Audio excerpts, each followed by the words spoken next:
Ibu, bapak, saudari, saudara, rekan-rekan muda, dan adik-adik sekalian, dimanapun kalian berada, bertemu kembali dengan saya, Romo Tino SSCC di dalam catatan pesiarah.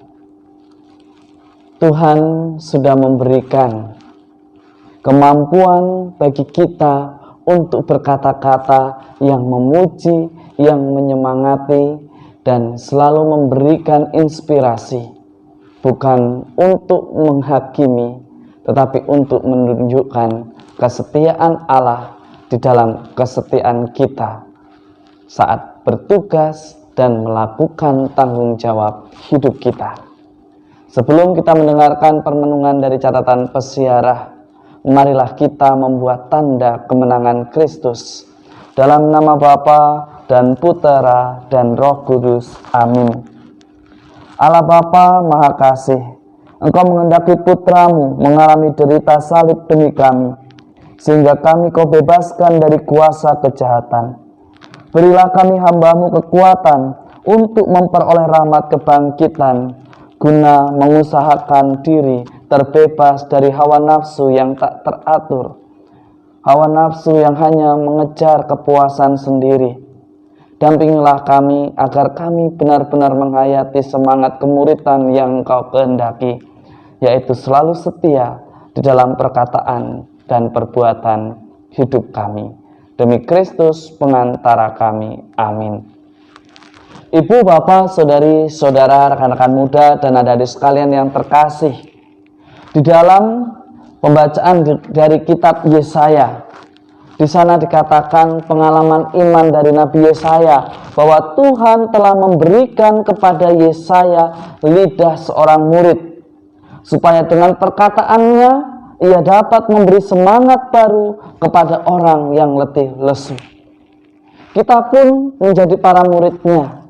Kita sudah memberikan diri untuk dibaptis.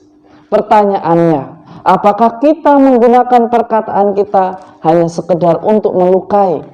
Apakah kita menggunakan perbuatan kita hanya sekedar untuk membuat orang cemburu, iri?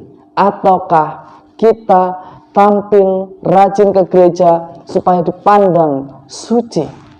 Nabi Yesaya mengingatkan kepada kita yang Tuhan kehendaki ialah perkataan yang menginspirasi, yang memberi semangat, yang menyadarkan orang yang letih lesu semakin setia, semakin berjuang untuk melakukan pertobatan. Tetapi seringkali dengan perkataan kita justru mematikan karakter orang. Kadang kita tidak berpikir panjang tentang kalimat yang kita pakai.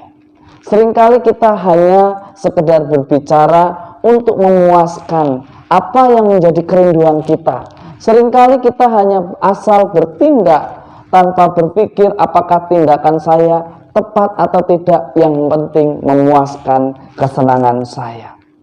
Tetapi dalam sharing yang dikatakan oleh Nabi Yesaya, semangat hamba Yahweh, ia tidak pernah bertolak belakang dengan apa yang ia katakan. Ia akan selalu mengusahakan kesetiaan meskipun ia diejek, meskipun ia dicaci karena tampil menjadi lebih baik. Bahkan ejekannya serasa bahwa kita kok sepertinya menjadi pribadi yang lain. Sebagai salah contohnya, Allah ngapain terlalu setia berpuasa? Toh Tuhan itu Maha Pengampun. Jangan menjadikan kemurahan Tuhan sebagai alasan bagi kita untuk melanggar yang namanya kesetiaan di dalam iman dan di dalam janji hidup kita. Belajarlah untuk menanggapi panggilan Tuhan dengan lebih setia, dengan menggunakan perkataan yang membangkitkan semangat, yang membuat orang berpikir positif dan memuliakan Tuhan, bukan justru membenci Tuhan karena kehadiran kita yang kadang tidak bertanggung jawab. Pada poin yang kedua dalam Injil hari ini, Injil Matius mengingatkan kita bahwa kita sebagai murid Tuhan jangan menjual iman kita. Jangan hanya karena ingin dipandang menjadi sahabat, dipandang menjadi teman, kita menjual iman kita. Kita menjual nilai-nilai luhur yang sudah diajarkan di dalam iman kita.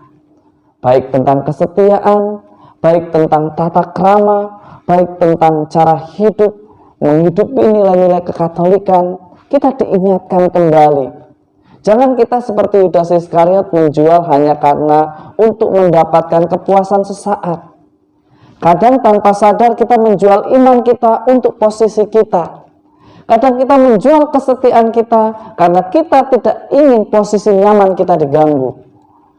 Kadang kita menjual iman kita karena kita ingin melanggengkan kekuasaan kita. Kita ditantang sebagai murid Kristus bukan menjadi Yudas yang baru, tetapi menjadi pewarta Injil di dalam kesetiaan dan ketaatan akan rencana Allah.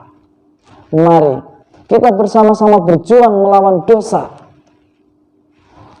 Yang terutama ialah melawan diri sendiri yang seringkali membuat kita tidak berkutik. Seringkali hanya karena atas nama belas kasih atas diri kita, atas nama kasihan terhadap teman kita, sesama kita, kita membenarkan apa yang salah. Bahkan kita mencari pembenaran atas apa yang salah. Cukup pengalaman Yudas Iskariot yang mengkhianati Tuhan, yang menjual imannya. Mari kita belajar melakukan pertobatan, menyongsong setri hari suci dengan hati yang murni, dengan hati yang lebih suci. Dan sehingga akhirnya peristiwa perayaan Paskah yang akan kita rayakan menjadi titik balik bagi kita untuk menjadi pribadi yang lebih baik. Semoga berkat Tuhan senantiasa melindungi dan memberkati kita semua. Dalam nama Bapa dan Putera dan Roh Kudus. Amin. Jangan kita menjual iman kita. Karena dengan menjual iman kita, kita sudah merendahkan martabat kita. Kita sudah merendahkan kemampuan kita supaya bisa dipercaya. Beranikah kita belajar untuk selalu taat, setia, dan bisa dipercaya hidup sebagai murid Kristus. Selamat beraktivitas. Tuhan memberkati. Amin.